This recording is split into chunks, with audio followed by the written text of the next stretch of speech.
Bonsoir, bienvenue à la réunion publique du 11 mars, édition spéciale avec votre mairesse suppléante. Alors, pour le mot de bienvenue, d'abord, la ville de Dieppe reconnaît que la terre sur laquelle elle tient ses activités fait partie du territoire ancestral traditionnel non cédé des Mi'kmaq. Pour le mot d'ouverture, chers collègues, ayons la sérénité d'accepter les choses que nous ne pouvons changer, le courage de changer les choses que l'on peut et la sagesse de connaître la différence. Alors, j'appelle la réunion à l'ordre. Confirmation du quorum par le greffier. Oui, nous avons quorum et nous avons le concert Godbout à distance aussi. Merci. Est-ce que, pour le numéro 5, est-ce qu'on a reçu des déclarations de conflit d'intérêt? Non? Personne n'a conflit. Pour l'adoption de l'ordre du jour, qui en fait la proposition? Proposée par conseiller Thibodeau, appuyée par conseillère Turgeon-Roy. Numéro 7, présentation, requête et pétition. Demande de renseignement des membres du Conseil service régional de Kodiak de la GRC. Alors, nous avons avec nous l'inspectrice Chantal Arsenault-Farah. Je vais allumer votre micro. Bonsoir. Bonsoir, mairesse suppléante, conseillère. Ce soir, je vais juste prendre quelques instants pour faire un rappel au public de prendre le temps de regarder les photos qu'on diffuse avec nos communiqués de presse, surtout ceux des gens rapportés manquants dans la région ou quand on demande de l'aide du public pour identifier des suspects.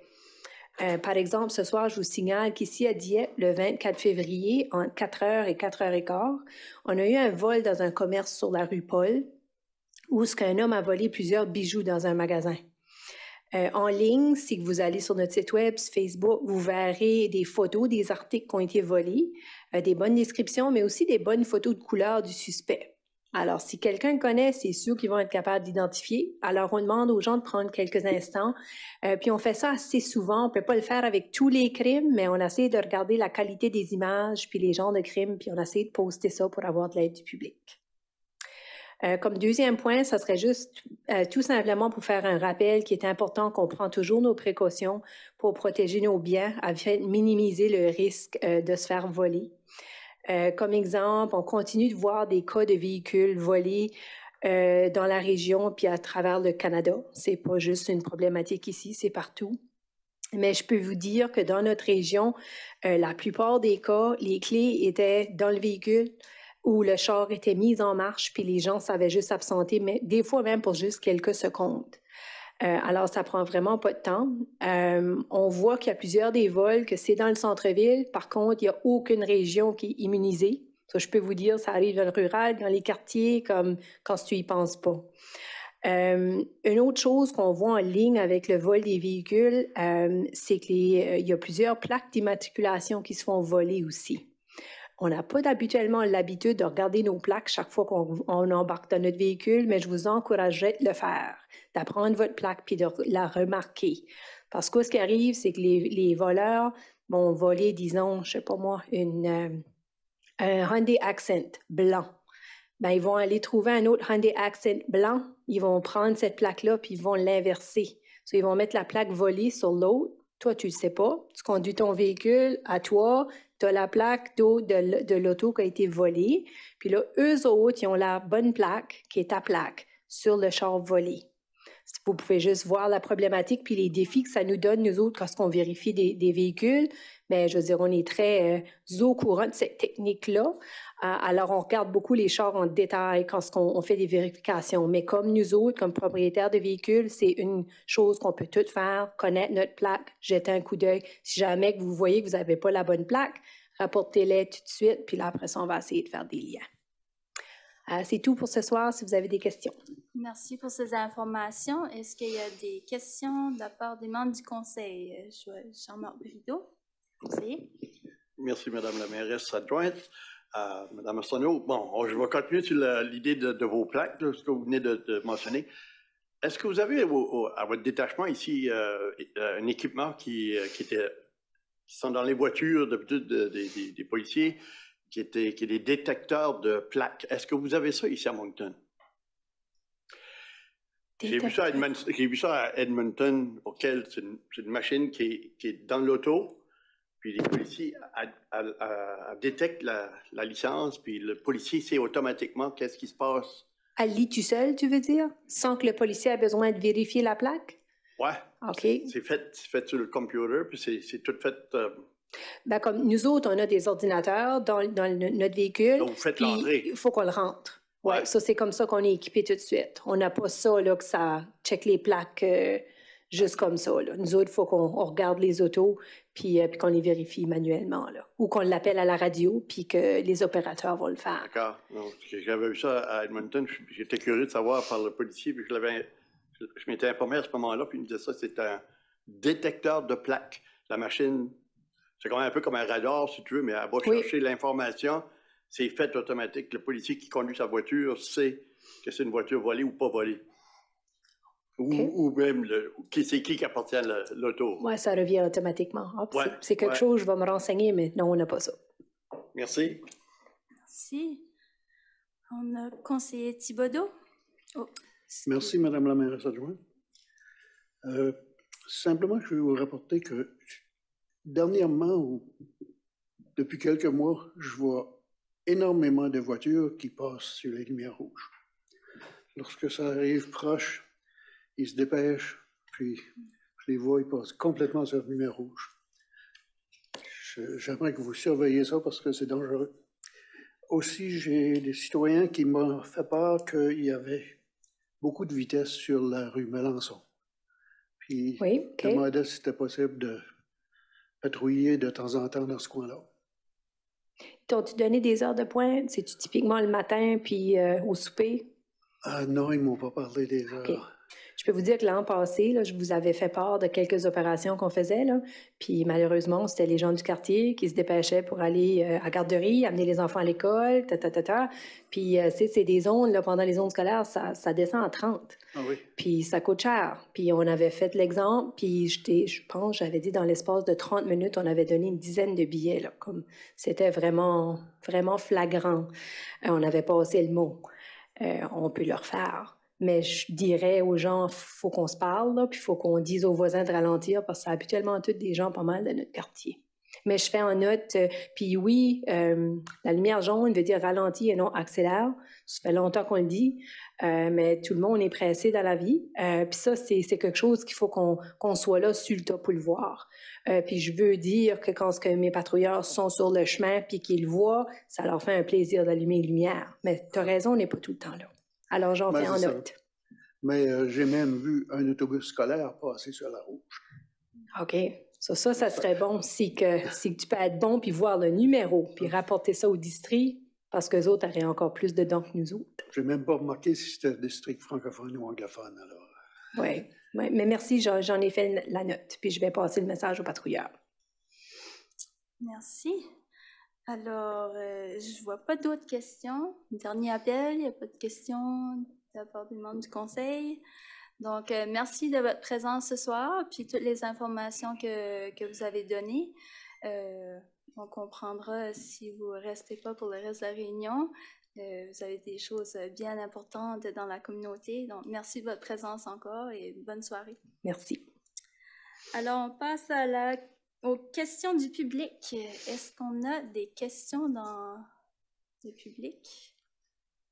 Non. Est-ce qu'on a reçu des questions La réponse est oui. La réponse est oui, mais c'était quelqu'un de Moncton. On l'a référé à Moncton. Ah, OK. Ouais.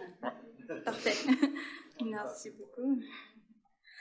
Alors, on passe au prochain point, qui est l'adoption des procès-verbaux. Réunion ordinaire tenue le 26 février 2024 pour en proposer conseiller Brideau, appuyé de conseillère Leboutillier. Point numéro 10, on a motion et nomination. 10.1, développement communautaire. 10.1.1, autorisation de signature. Hein? Ah, excuse. Oui, pour voter l'adoption du procès-verbal. Oui. Alors, est-ce qu'il y a un proposeur? Oui, ça a tout été fait, là? Oui, ça a été... Parfait. Oui. proposé, appuyé et voté à l'unanimité.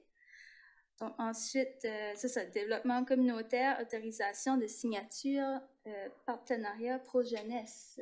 Oui, alors bonsoir tout le monde, merci suppléante Jeannin.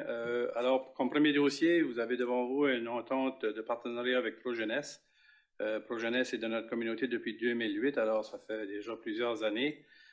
Ils font de l'excellent travail afin d'assurer que les jeunes puissent avoir accès à participer à des activités sportives, culturelles, sociaux.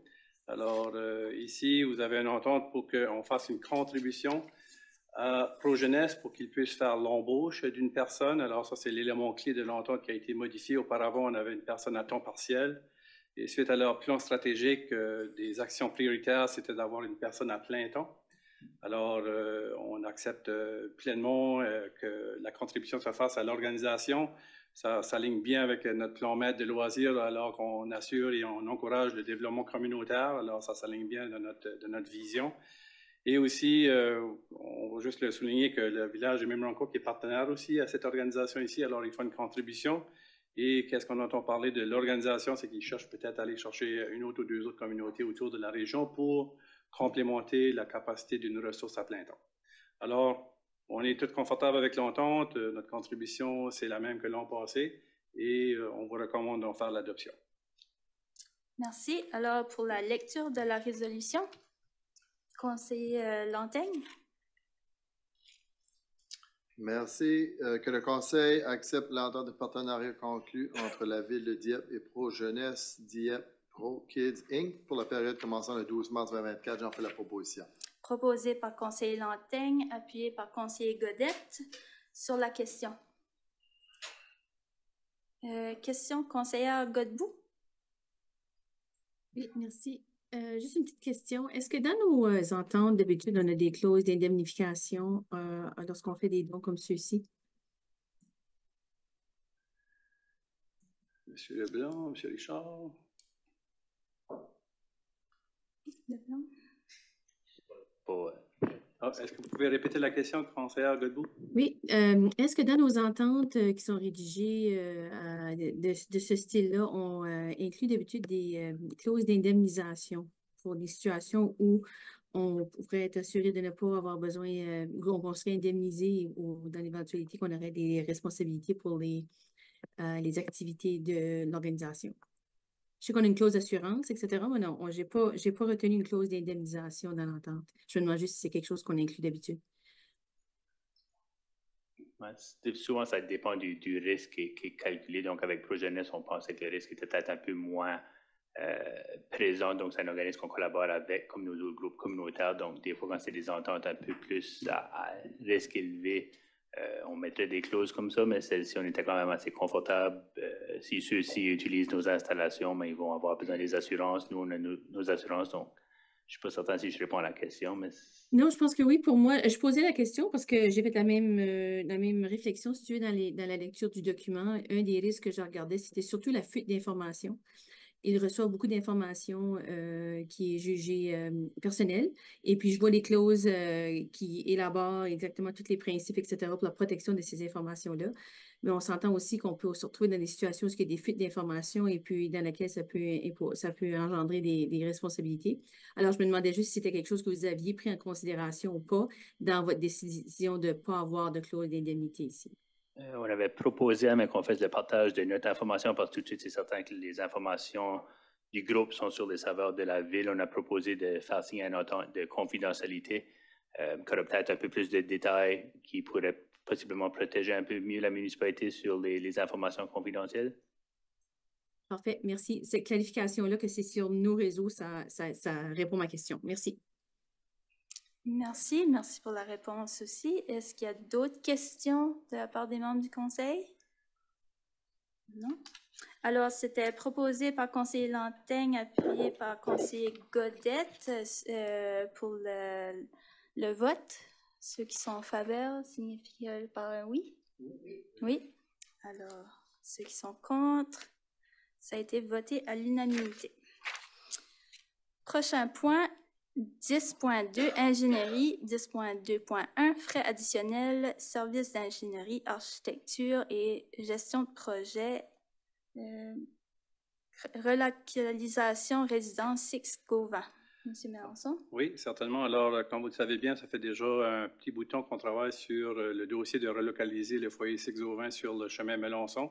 Alors, on a procédé avec le raisonnage et tout est en place pour accommoder la construction. Mais entre-temps, la province, avec sa stratégie de création de logements, on a eu des discussions pour créer une deuxième unité de 10, un deuxième bâtiment de 10 unités, excusez.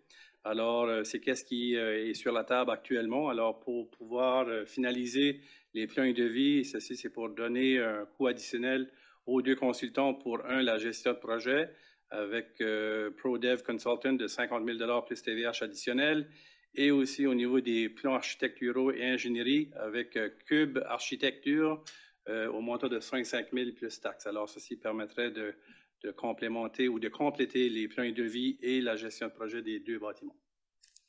Merci. Alors, pour la lecture de la résolution, conseillère Turgeon-Roy. Merci beaucoup, Madame la mairesse adjointe. Que le Conseil autorise un montant additionnel de 50 000 plus TVH à ProDev Consultants Inc. visant les services de gestion du projet intitulé Relocalisation du foyer 6 Gauvin et autorise en plus que cette dépense soit prélevée sur le compte numéro 3-3-35-58-7674, budget d'immobilisation générale, relocalisation foyer 6 Gauvin. Et que le Conseil autorise un montant additionnel de 65 000 plus TVH à Cube Architecture visant les services d'architecture et d'ingénierie du projet intitulé Relocalisation du foyer 6 Gauvin et autorise en plus que cette dépense soit prélevée sur le compte numéro 3-3-35-58-7674, budget d'immobilisation générale, foyer 6 Gauvin, je le propose. Proposé par conseillère Turgeon-Roy, appuyé par conseiller Thibodeau. Sur la question? Je ne vois aucune question. Alors, pour le vote, ceux qui sont en faveur de la résolution, signifiez-le par un oui. Oui. Oui. Ceux qui sont contre, votez à l'unanimité. Prochain point, 10.2.2, service d'ingénierie, prolongement du boulevard Dieppe. Monsieur Mélenchon. Alors, oui, suite à l'annonce en janvier dernier de notre projet du boulevard Dieppe pour la dernière portion de l'extension, le service d'ingénierie était nécessaire. Alors, on a été en appel d'offres pour voir aller chercher ces services. 2 soumissionnaires ont été reçus, 2 soumissions. Et celle qui est recommandée, c'est EXP Services Incorporé au montant de 928 500 $ plus TVH. Alors, suite à une évaluation avec les 5 critères qui sont dans le mémorandum, c'est celle qui a ressorti avec le plus haut pointage. Alors, c'est notre recommandation de retenir les services de EXP Consultant. Merci. Pour la lecture de la résolution, conseillère Leboutier. Merci, mairesse adjointe. Que le Conseil adjuge le marché visant le projet intitulé Services d'ingénierie au prolongement du boulevard Dieppe à EXP Service Inc. au coût de 928 500 plus TVH, selon sa proposition en date du 14 février 2024, et autorise que cette dépense soit prélevée sur le compte numéro 3-3-35-58-76-73, budget d'immobilisation générale, prolongement boulevard Dieppe, et le compte numéro 4-3-90-58-76-73, budget d'immobilisation d'eau et d'égout, prolongement boulevard Dieppe, je vous le propose. Proposé par conseillère Leboutier, appuyé par conseiller Brideau. Sur la question. On a des questions? Aucune question. Alors, pour le vote, ceux qui sont en faveur de la résolution, signifiez-le par un oui. Oui. Oui. Ceux qui sont contre, votez à l'unanimité. Prochain point. 10.3, planification et développement. 10.3.1, recommandation du CCU, arrêté de zonage, modification de texte, zone CM, usage de mini-entrepôt. Alors, Monsieur Mélenchon. Alors, suite au processus de demande de rezonage, l'arrêté de zonage Z10, qui est une demande qui a été reçue pour construire ou aménager un mini-entrepôt dans la zone commerciale mixte, c'est-à-dire CM. Alors, le CCU, Comité consultatif en matière d'urbanisme, ont fait la recommandation que le Conseil l'approuve et avec des dispositifs prédéterminés, alors des termes et conditions au bâtiment. Alors, c'est recommandé de l'approuver suite à la recommandation du CCU. Merci. Alors, pour la lecture, on avait M. conseiller Thibodeau. Merci, Madame la maire suppléante. Que le Conseil accepte la recommandation formulée le 21 février 2024 par le Comité consultatif en matière d'urbanisme, laquelle vise une demande de modification de texte à l'arrêté de zonage Z-10 2021 en vue de permettre l'aménagement d'un mini-entrepôt en zone commerciale mixte et ce selon certaines dispositions prédéterminées intégrées au dit arrêté de zonage, et que le Conseil procède aux premières et deuxièmes lectures de l'arrêté Z10 2021-11. Je le propose, Madame la maire adjointe. Proposé par conseiller Thibodeau, appuyé par conseiller Godette. Sur la question. Aucune question, tout est clair. Alors, pour le vote, ceux qui sont en faveur de la résolution, signifiez-le par un oui. Oui. Ceux qui sont contre, c'est voté à l'unanimité. Ensuite, on a 10.3.2, recommandation du CCU, plan provisoire, lotissement Bourque. Alors ici, vous avez une demande d'un lotissement, un projet de lotissement qui se situe sur le chemin Bourque, c'est à proximité du coin du chemin Bourque et Melançon. Alors, la question était de savoir le besoin au niveau de terrain d'utilité publique. C'est à l'évaluation du personnel, c'est recommandé de prendre une somme monétaire qui est le 8% de la valeur de marchand du terrain. Alors, un montant de 12 902 $ et 6 sous au lieu du terrain d'utilité publique, en raison que des terrains d'espace vert sont à proximité et que le sentier est sur l'emprise de la rue sur le chemin Bourque. Alors, il n'y avait pas de besoin de terrain public. Alors, c'est ça la recommandation du CCU et appuyée par l'administration. Pour la lecture de la résolution, conseiller Lantaigne. Merci, Madame la mairesse adjointe. Donc, le Conseil accepte la recommandation du Comité consultatif en matière d'urbanisme visant l'acceptation du plan provisoire du lotissement Bourque et accepte en plus que le promoteur verse la somme de 12 902 $ et 6 sous au lieu du terrain d'utilité publique, laquelle équivaut à 8% de la valeur marchande des terrains du dit lotissement. J'en fais la proposition. Proposé par conseiller Lantaigne, appuyé par conseillère Leboutillier. Sur la question. Question, conseillère Godbout. Merci. Je voulais juste confirmer comment on avait établi la valeur marchande du terrain. Monsieur Girard. Oh, excuse. Donc, merci beaucoup pour la question. Donc, le terrain a été évalué par un évaluateur professionnel. Le numéro là, du rapport est illustré là, sur le paquet à la page 102 avec la date là, du 22 janvier 2024. Donc, ça a été fait par un professionnel. Et quand est-ce qu'on fait la demande du professionnel pour l'évaluation, est-ce qu'il prend en considération la valeur du terrain une fois le lotissement a été approuvé ou avant? Nous autres, c'est toujours à l'état actuel du terrain. Là. Ils vont pas spéculer par rapport à une valeur future. C'est ma compréhension là, qui font une évaluation là, du terrain en état naturel existant. Merci. Juste, Madame la mairesse, moi, je maintiens toujours mon objection à cette approche. Je pense qu'on doit la revisiter. Alors, mais autre que ça, je n'ai pas d'enjeu avec ce qui est proposé. Merci. Merci pour les commentaires. Ensuite, on a des questions de conseiller Thibodeau. Merci, Madame la maire suppléante. Il y a un ruisseau qui passe sur ce terrain-là. Est-ce qu'il passe à travers le terrain ou juste au bout? Sur l'image ici, c'est pas clair. Donc, le ruisseau, effectivement, longe la partie est le derrière du terrain. Ah, OK.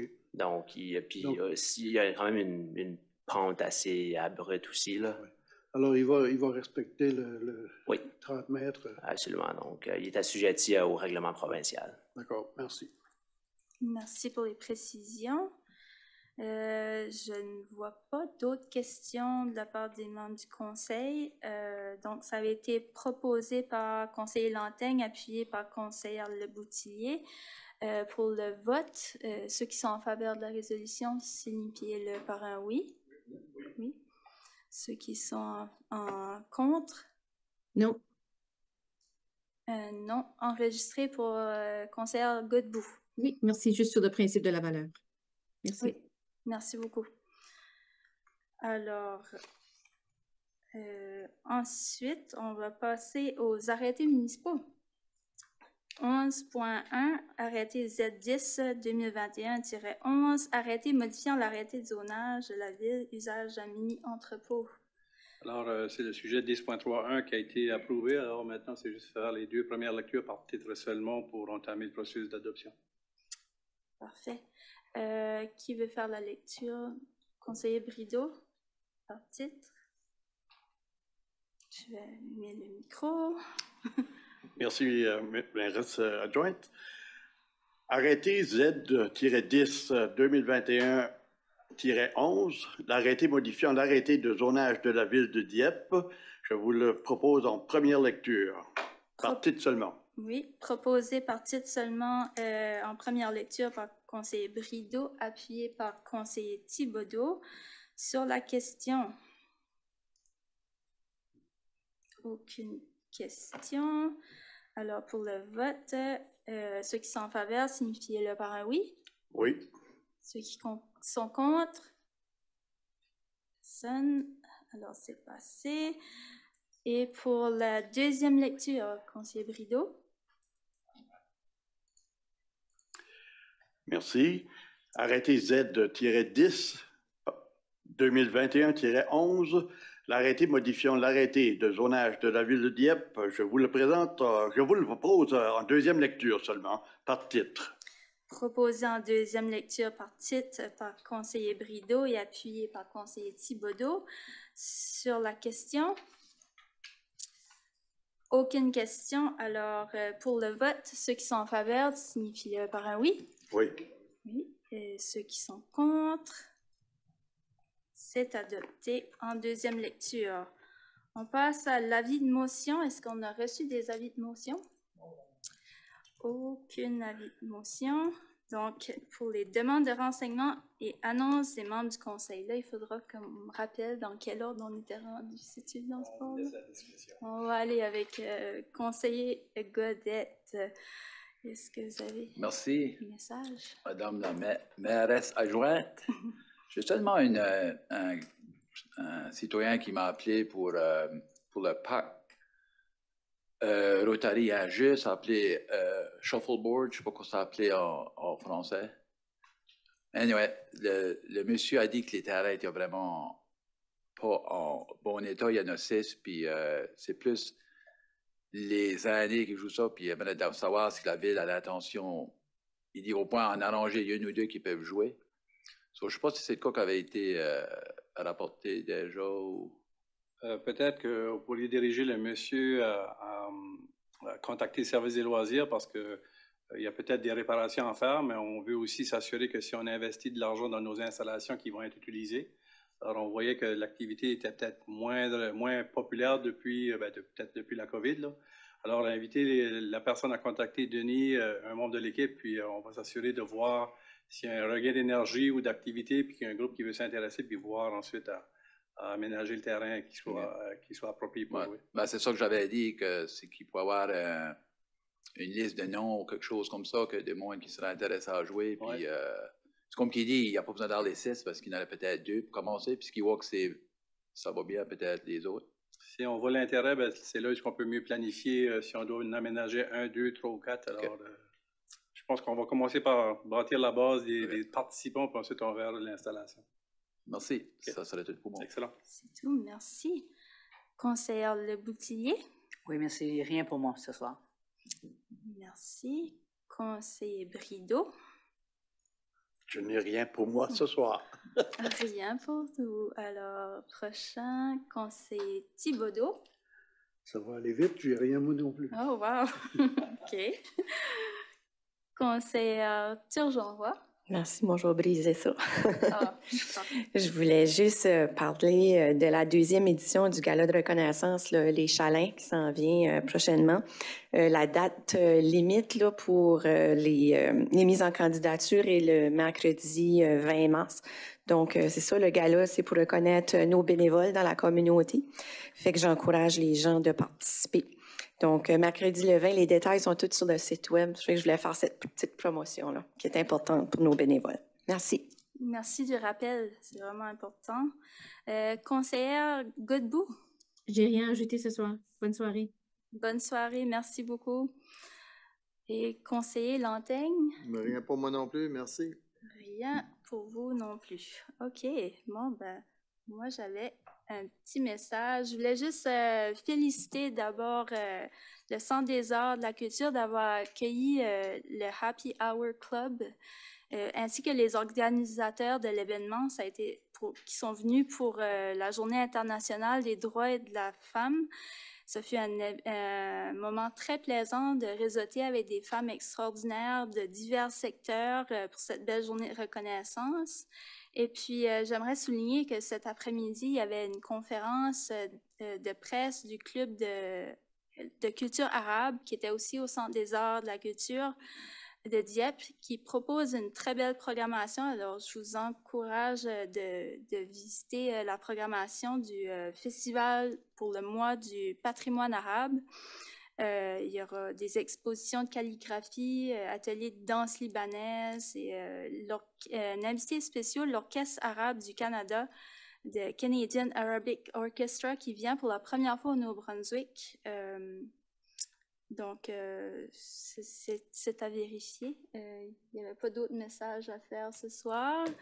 Alors, je vous souhaite une très belle soirée et merci de votre participation à la réunion ce soir. Merci.